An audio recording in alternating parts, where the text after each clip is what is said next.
Hello, हाय, welcome, नमस्ते। मेरा नाम है ऋतिक और आज हम फिर से बात करने वाले हैं एक और इंटरेस्टिंग कंसेप्ट के ऊपर। तो ये वीडियो उन बच्चों के लिए मोस्ट इंपोर्टेंट होने वाली है जिनका या तो बीए प्रोग्राम में थर्ड सेमेस्टर का एग्जाम है या फिर जिनके पास सब्जेक्ट है optimization methods for economic analysis.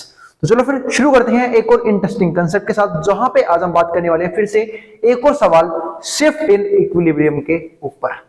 तो क्या होता है ये, ठीक है, ये इसके ऊपर हम बात कर चुके हैं एक और वीडियो में जहां पे मैंने क्वेश्चन भी करवाया था इसका कि इक्विलिब्रियम क्या होता है और शिफ्ट इन इक्विलिब्रियम क्या होता है। लेकिन आज हम बात करने वाले हैं इसके ही डिफरेंट एस्पेक्ट के एक और इंपॉर्टेंट सवाल की। तो अगर वीडियो पसंद आए तो वीडियो को लाइक के बिना मत जाना और चैनल को सब्सक्राइब भी कर लेना। तो हम सब जानते हैं वो क्या कि एडी यानी कि एग्रीगेट डिमांड। एडी का मतलब क्या होता है? एग्रीगेट डिमांड, यानी कि एक टाइम पे एक टेरिटरी यानी कि कंट्री के अंदर कितने प्रोडक्ट्स या फिर कितने गुड्स या सर्विसेज की डिमांड की जा रही है। ठीक है, दो कंसेप्ट होते हैं। देखो, डिमांड जब हम पढ़ते हैं ना, इंडिविजुअल डिमांड, ठीक है, वो तो होता है माइक्रो लेवल पे, लेकिन जब भी हम एग्रीगेट डिमांड की बात करते हैं होता है मैक्रो लेवल पे। तो एग्रीगेट डिमांड और नेशनल इनकम ये एक ही बात होती है, दोनों बराबर होते हैं, मतलब एडी और वाई इक्विलिब्रियम पे बराबर होते हैं। तो सिंपल सी बात है। तो एडी इक्वल्स टू वाई, इसका फॉर्मूला क्या होता है? सी प्लस में आई प्लस में जी। अब बात है ये सी, आई और जी क्या होते हैं, जहां पे सी होता है हमारा कंजप्शन स्पेंडिंग, यानी कि एक कंज्यूमर अपनी कंजप्शन को करने के लिए, कुछ भी कंज्यूम करने के लिए कितना प्राइस मतलब कितना खर्चा करना चाहता है, उसे हम बोलते हैं कंजप्शन स्पेंडिंग। आई का मतलब क्या होता है? इन्वेस्टमेंट। देखो, हमारी इनकम के दो पार्ट निकल के आते हैं, पहला आता है कंजप्शन, फिर आता है सेविंग। मतलब पहले कुछ कमाया, ठीक, उसमें से कुछ पार्ट उड़ाया और कुछ बचाया, और उसके बाद हम उस पैसे को कहीं ना कहीं इन्वेस्ट करते हैं, चाहे बैंक में रखते हैं, चाहे रियल एस्टेट में इन्वेस्ट करते हैं, चाहे हम शेयर्स में इन्वेस्ट करते हैं, तो उसको हम बोलते हैं इन्वेस्टमेंट। तो पहले आता है कंजप्शन, फिर आता है इन्वेस्टमेंट, उसके बाद गवर्नमेंट हमारे ऊपर कितना खर्चा करती है, क्योंकि हमारा कुछ ना कुछ पार्ट टैक्स के थ्रू भी कटता है। आई बात समझ में? क्योंकि हमारी इनकम जो नेट इनकम है वो क्या होती है, ठीक है, कि जितना आपने कमाया उसमें से आपने जो भी टैक्स दे दिया है ना, जिसे हम बोलते हैं डिस्पोजेबल इनकम। डिस्पोजेबल इनकम हमेशा बराबर होता है इनकम माइनस में टैक्स के, क्योंकि हमारी इनकम आने से पहले ही उसमें से टैक्स कट चुका होता है। ठीक है, अब आगे देखते हैं। तो सी से हमारा क्या आता है? कंजप्शन स्पेंडिंग, आई से इन्वेस्टमेंट और जी से गवर्नमेंट स्पेंडिंग। ये गवर्नमेंट एक इकोनॉमी के अंदर कितना खर्चा कर रही है, यानी कि देखो गवर्नमेंट बहुत सारे काम करती है, जैसे सड़कें बनवाना, इंफ्रास्ट्रक्चर डेवलप करना, ठीक है, कंपनीज में फंडिंग करना, या फिर और भी बहुत सारी फैसिलिटीज प्रोवाइड करती है, ठीक है, हमें। तो उसके ऊपर गवर्नमेंट कितना खर्चा करती है, क्या बोलते हैं? गवर्नमेंट स्पेंडिंग, ठीक है, जिसके तहत गवर्नमेंट अपना बजट भी तैयार करती है। अब इसमें हमें सी का फॉर्मूला दे रखा है 100 प्लस में 0.75 वाईडी, आई है 200, जी है हमारे पास 1000 और जी1 है 1500, यानी कि हमें इसी के हिसाब से हमें पता करना है कि शिफ्ट इन इक्विलिब्रियम कितना आएगा। अरे एक बात और बता दूं भाई, इस क्वेश्चन में आपकी बुक में बहुत ही मेजर मिस्टेक की हुई है, ठीक है, तो उसका ध्यान रखना। जब भी आप अपनी बुक में न्यूमेरिकल क्वेश्चन करो, मैंने न्यूमेरिकल क्वेश्चन में बहुत ज्यादा मिस्टेक लिखी हुई है, उनको ध्यान से किया करो, ठीक है, पता लगे सेम टू सेम गलती आप एग्जाम में भी बिठा के आ जाओ। अब देखते हैं आगे। तो इन इक्विलिब्रियम एग्रीगेट डिमांड होता है is equal to national income, AD is equal to Y solve for Y, में वाई के लिए सोल्व करना है। सिंपल सी बात है, फॉर्मूला क्या है? वाई बराबर होता है हमारा सी प्लस में आई प्लस में जी। क्या हमारे पास कंजप्शन स्पेंडिंग का फॉर्मूला मौजूद है? कोई सा? बिल्कुल है, फंक्शन दे रखा है, मैं सीधा ये रहा 100 प्लस में 0.75 वाईडी, जहां पे वाईडी हमारा क्या है? Disposable income.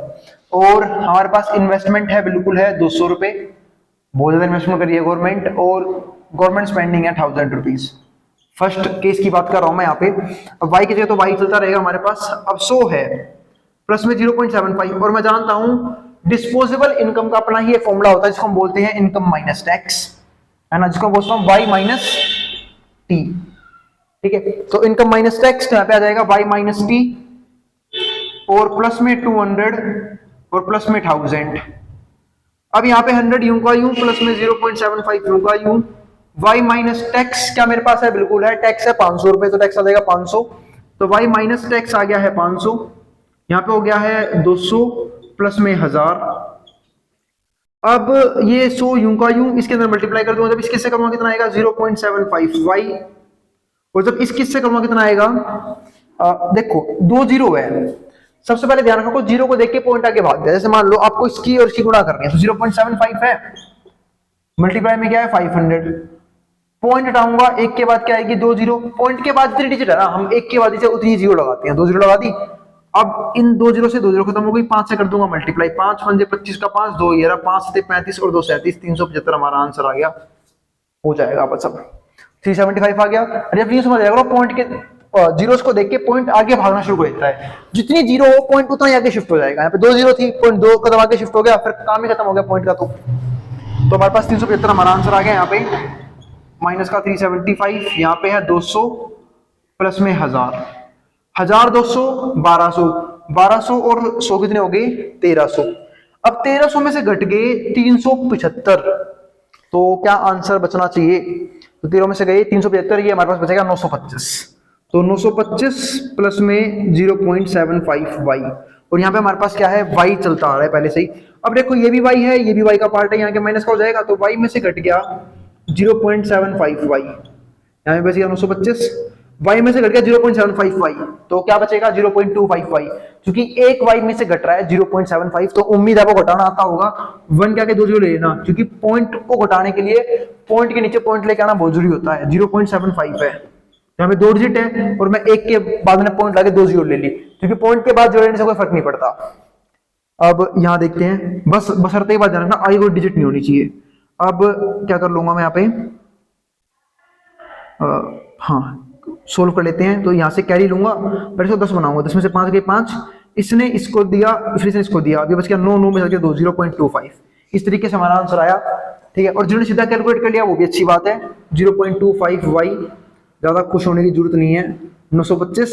अब सोल्व कर लेते हैं इसे, तो सोल्व कैसे करेंगे? अब देखो पॉइंट आऊंगा, पॉइंट आने का मतलब क्या होता है कि पॉइंट के बाद जितनी डिजिट है नीचे एक लिखो और उतनी जीरो लगा दो बस।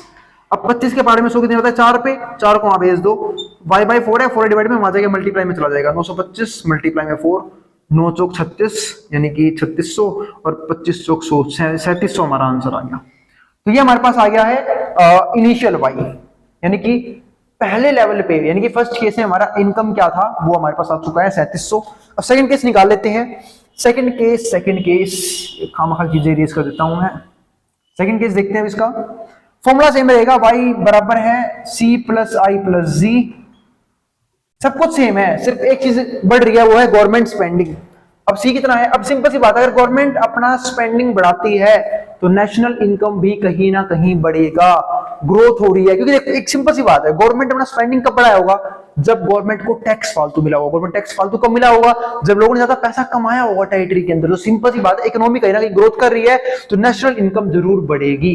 अब देखते हैं बढ़ती कितने से है। तो सी कितना है? वही 100 प्लस में हमें दे रखा है 0.75 YD, ठीक है। और क्या दे रखा है हमें यहाँ पे? आई इन्वेस्टमेंट वो है 200, और जो हमारे पास जी है यानी कि गवर्नमेंट स्पेंडिंग वो है 1000। अब ये वाई हमारे पास रहेगा यूं का यूं, 100 यूं का यूं, 0.75 YD। YD का मतलब क्या होता है? फिर से वही डिस्पोजेबल इनकम जो हम निकालते हैं वाई में से टी को माइनस करने के बाद 200 प्लस में 1000 यूं का यूं। अभी हो गया है 100, 0.75, टैक्स सेम है 500, तो y माइनस 500 यहाँ पे आ गया है 200 प्लस में 1000। सोल्व करता हूँ इसे, तो यहाँ पे 100 यूं का यूं, इसकी मल्टीप्लाई से भी करूंगा, इसकी से भी करूंगा। जब इसकी से करी 0.75 y, जब इसकी से कर दी माइनस, तो 2 जीरो है, जीरो को देख के पॉइंट आगे भाग देगा, 75 मल्टीप्लाई में 5 कितना आ गया 375, और यहाँ पे है 200 प्लस में 1000, वो भी यूं का यूं लिखा रहने दो, और यहाँ पे हमारे पास है y। अब सोल्व हो रहा है क्या? 1000, एक चीज गलती करते हैं, ध्यान से समझना, सॉरी ये ठीक कर लेना भाई, 1500 आएगा यहाँ, क्योंकि गवर्नमेंट ने अपनी स्पेंडिंग बढ़ाई थी 15, वरना सेम टू सेम अभी सोल्व कर देता हूँ, 1500 आएगा यहाँ, ठीक है। और ये पता है ना 375 कैसे लिखा? पिछले केस में भी सेम ही आया था, ठीक है। इसकी से गुणा कर ली, पॉइंट हटाया यहाँ से, जब इसके पॉइंट को देख 2 जीरो लगी थी उसको देख के पॉइंट आगे चला जाएगा, और 5 की 75 से गुणा करवाली 375 आ गया। अब देखो 1500 और 200 1700, 1700 1800, 1800 में से 375 क्या बच गया 1425, ये हमारे पास है, और प्लस में 0.75 y, और यहाँ पे है y, ये पूरा यहाँ का माइनस का हो जाएगा, y में से घट गया 0.75 y, और यहाँ पे क्या रहेगा 1425। अब y में से क्या 0.75 y, क्या बचेगा 0.25 y, तो यहाँ पे बच गया हमारे पास 0.25 y, यहाँ पे है 1425। पॉइंट आऊंगा, एक के बाद उतनी जीरो लगाऊंगा जितनी पॉइंट के बाद डिजिट्स होंगी, पॉइंट के बाद 2 डिजिट है 2 जीरो लगा लूंगा, बहुत बढ़िया। 25 चौक 100, 4 वहां जाके मल्टीप्लाई, तो कितना हो गया 14 चौक 56, 5600 और 25 5700 आ गया भाई। मल्टीप्लाई कर लेना और उम्मीद है तो आता होगा, और इसके बारह को 5700 आ गया हमारे पास क्या दूसरा वाई, यानी कि y1 आ गया एक तरह से हमारे पास 5700 फाइनल इनकम। अब चेंज इन इनकम कितना आया वो और निकाल लेते हैं। तो चेंज इन इनकम यानी कि शिफ्ट इन इक्विलिब्रियम,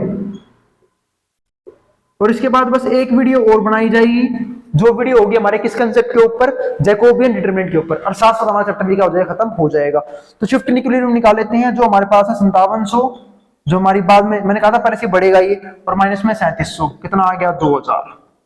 और आपके में पता नहीं क्या बुक में अड़ंग बड़ंग सा आंसर लिखा हुआ है, इसका तो ध्यान से देख लेना इस टॉपिक को भी। तो कई बार शिफ्ट इन इक्विलिब्रियम में ऐसा क्वेश्चन भी आ जाता है, मैंने ये भी करवा दिया है। मिलते हैं फिर अगली वीडियो में, जहां पे हम बात करेंगे जैकोबियन डिटरमिनेंट की, और उसके बाद हम कर देंगे चैप्टर नंबर 2 को खत्म।